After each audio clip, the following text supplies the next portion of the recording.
It was hard to stay close to family until Facebook Portal. Its smart camera keeps up with the kids on video calls, and it's designed for them to be heard loud and clear. But the best part is how close we all feel. Give the gift of a deeper connection.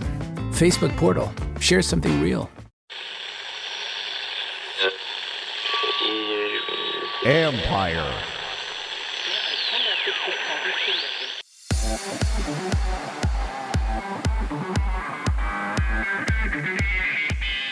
Can old school style raise the profile of a new school activity? Remember the word Target? Yeah.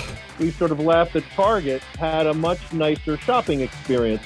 Most of the products were the same, but the actual experience, they made that store look better. You felt better. That's Richard Porter, the president of InPickleball magazine, where perception is becoming reality.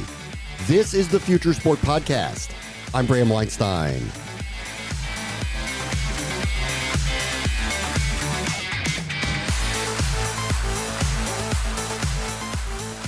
Let me start with acknowledging that this interview is an abnormal conversation for our show.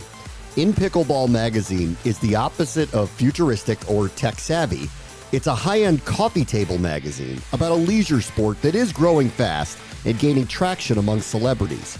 So maybe it's just me, a romantic for quality, tangible content that wanted to know why now?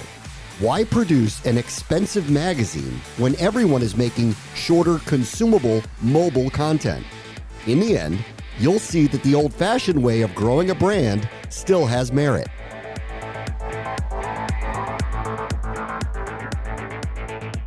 Our guest this week is Richard Porter, who's the president of a company that is publishing a really cool new magazine called InPickleball magazine. And it is a sport that is growing very, very quickly. And we wanted to catch up with Richard because not just because of where the sport is going, but they're using some real old school techniques in a modern world. Hey, Richard, how are you? I'm well, Bram. How are you? Thanks for having me on. So this is a touch out of our lane because we typically get into modern technology in sports. But I love your magazine. I'm drawn to it. This is obviously a sport that is growing very quickly. Can you just kind of first describe why you went this route to build something that is very old school? Well, first, I probably should say we want to be multi-channel. We have stood up a website. We do have Instagram. There's video. We're partnering with organizations like the AAU. So we're not completely old school. Right. But why a magazine is part of that? Here's some industry vocab. The media imperative. You'll love that. You're in the industry. Yeah. Media imperative for the most active pickleball players today are still over 50 years old. And if you look at adults over 50 in this country, they still read. They still read magazines. Many of them still subscribe to newspapers, more often local now newspapers than the big city papers. But, they do read. And then as a business, it gives us first-party data. It's a recurring revenue stream. It's a subscription model. Think of all the streaming content you get now on your television. That's a subscription model. So there's an old school model and, that was a print model that's now a video model. Yeah. So I think we're all borrowing from one another when it comes to, models. So the first thing is what's the consumer want? And, if you want to be wherever they want you to be, whenever they want you there, a magazine is a great option. And it allows us to do more long form content. There's some stories that just deserve more than a 120 some odd word character assessment. A little more length sometimes has great value. What I love about it too is you're taking this sport and you are trying to build a lifestyle brand with it. It's obvious in what is being presented here. Can you kind of take me through the thought process of how you wanted to present pickleball? Yeah, I think that's exactly right. Let me first ask you a question. Do you play pickleball? I don't, no. Oh, okay. So, and probably most of your listening audience doesn't, though it is the fastest growing sport in the country and has been for a while. Pickleball is a sport that it's a gas. It's just really fun to play. Secondly, you can be 7 or 77 and you can get out and be decent at pickleball right from the get-go, right from the jump. Think about tennis or golf. Those are pretty hard to play and be good at, as a rookie. But pickleball, you can be pretty good. So the lifestyle of pickleball, here's some of the characteristics or the attributes that we like and, I think are good for America. You ready? Yeah. So it's highly social. It's multi-generational. It's healthy. It's inclusive, not exclusive, and so kind of everybody can play. It's a doubles game. The court is smaller than a tennis court. So it's kind of easier to kind of cover it. And the ball is sort of like a wiffle ball. So, as hard as an opponent might work to hit that ball hard at you, there's a little wind resistance. Yeah. You can get it back. So, I think that's the lifestyle, right? We want to celebrate all of those things. And then we try to package it in a really nice aspirational look. We were laughing. We were calling ourselves the Vogue of pickleball. and then guess what we did? We hired an editor who actually to work at Vogue. So how crazy is that? Well, I mean, so we got. That's the go ahead. Yeah, that's the thing here. I mean, I you guys sent me the magazine. It's really cool, and it looks like Vogue. And it's just, if you on its face, you're like, what is going on here? Like when you look at it and then when you get into it, you recognize what you guys are building, and it's very smart. I mean, it really is very smart. Well, thank you for that. That all kudos. I'm on the business side. The look and the content, that's not me. That's my colleagues. So the smart ones, are not on this interview today. The smart ones really, put together a great product. And, in a day where so much media is free, right? Free content on the web. You want someone to pay for a magazine, you better give them a really good product. You want them to pluck down a couple bucks per copy. It doesn't sound like a lot of money, but we're up against, free content. So yeah, I think, whether you bring it around with you or keep it on your coffee table, we wanted to have, like I said, aspirational. So the paper stock is really high level. The colors are really saturated. The paper is very, very white. It's not gray. It's not yellow. It is a beautiful product. Yeah. Produced by a great printer up in Vermont called Lane. I'll give them a little chops. They've done a great job sourcing paper and doing color corrections for us on the magazine. So yeah, great. Just a great team. So tell me a little bit about where the sport is growing and where you see the future going for it. So I mentioned that, the core pickleball player today, the most active pickleball player, probably somewhere around 60% of them are over 50 today. There's still a lot of growth with the older consumer. You find people who are dropping tennis, as that might get harder for someone to play, even dropping golf. There's actually a large amount of crossover of golfers starting to play pickleball. And then on the younger end, I mentioned the AAU. There's a lot of young players that are going to come up. It's mostly been an outdoor game, so the hot spots are Florida, California, Texas, Arizona. But you'd be surprised, Utah and Idaho and Minnesota are actually three other states. And actually, where you are, I have a high school buddy. I grew up on Long Island. I got a high school buddy who's 5 or 6 years ago was the first person I ever knew to play pickleball. He lives in Arlington. It's probably in your listening audience or will be. And I used to make fun of him because he was not a paddle sports guy or a racket sports guy. We were basketball players. My friend Dave tells us he's going off to play pickleball. It's a funny name. And Dave didn't have paddle in his background. So I kind of, was the guy making, as high school friends will do, making fun of my buddy Dave for playing a funny name sport. So now, 5, 6 years ago, I'm president of something called InPickleball. Well, guess who gets to make fun of me? My friend Abe. So anyway, but it's great. And we just traveled together down to Austin, Texas for something called Major League Pickleball. Huh. There's now a league of pickleball. There's 32 of the best players, 16 men, 16 women. There were 8 teams. They held a draft. Your football fans out there would be interested in how they did the draft. They ranked each one. If you picked the number 1 man, you got the number 16 man. If you picked the number 8 woman, you got the 9 woman. So you kind of were paired. So the teams were more even that way. But it was just a great event. So, the recreational player base is growing. The professional game, they're terrific. But even most recreational players, if you said name a top 10 pro, they can't do it yet. Not yet.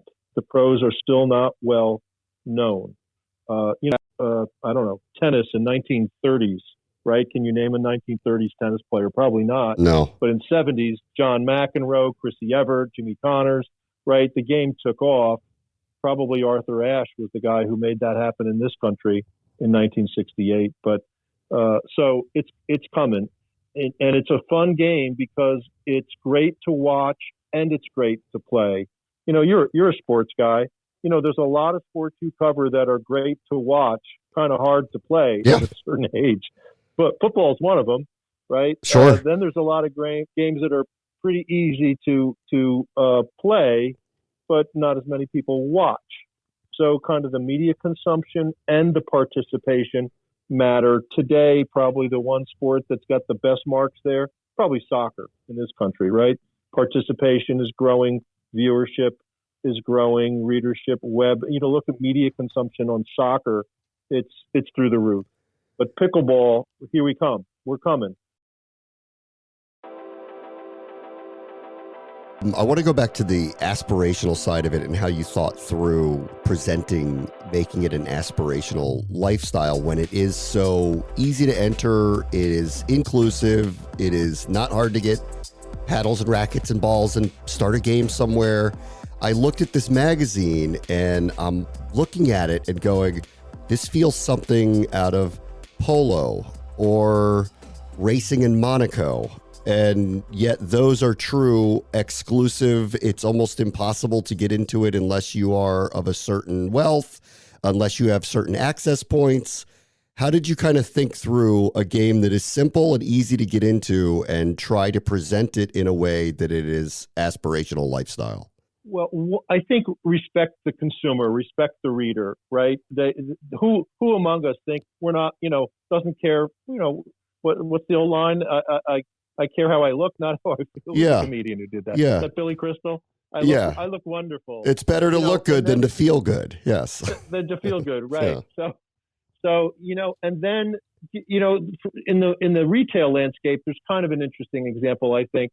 Walmart was the big retailer, and then a company in Minnesota called Target. Yeah, was true. Coming up, and Target kind of Target. Remember the word Target? Yeah. We sort of laughed that Target had a much nicer shopping experience. Most of the products were the same, but the actual experience, they made that store look better. You felt better. And so the Targeting of America, if you will, happened decades ago. So, everybody, kids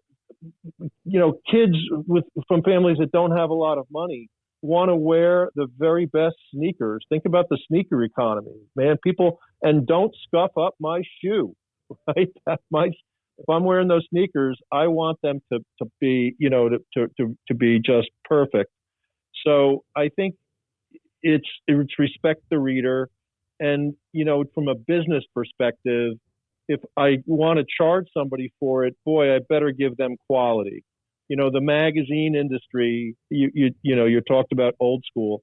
There are secular challenges in print, in magazines, right? The advertising base has moved to video and social. So, you're already up against, a climb. So if you're not going to be able to rely on traditional advertising revenue, then the reader needs to pay you. And if you want that reader to pay you, well, boy, you better give them something good. Yeah. So, aspirational.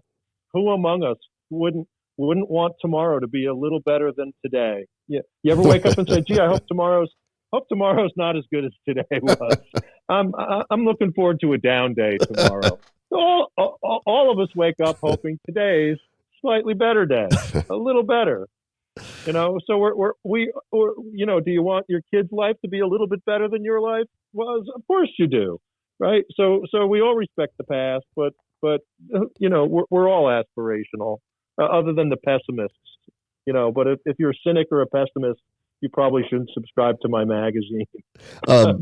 If you're a happy person, come on board. Last thing for you, if I have your background right, you worked with the Meredith Corporation for a number of years in publishing and communication. So, here you are kind of dealing with this sport that is emerging. You're using a multifaceted way to try to get it out there and grow it, and including this one specific way that we've talked about.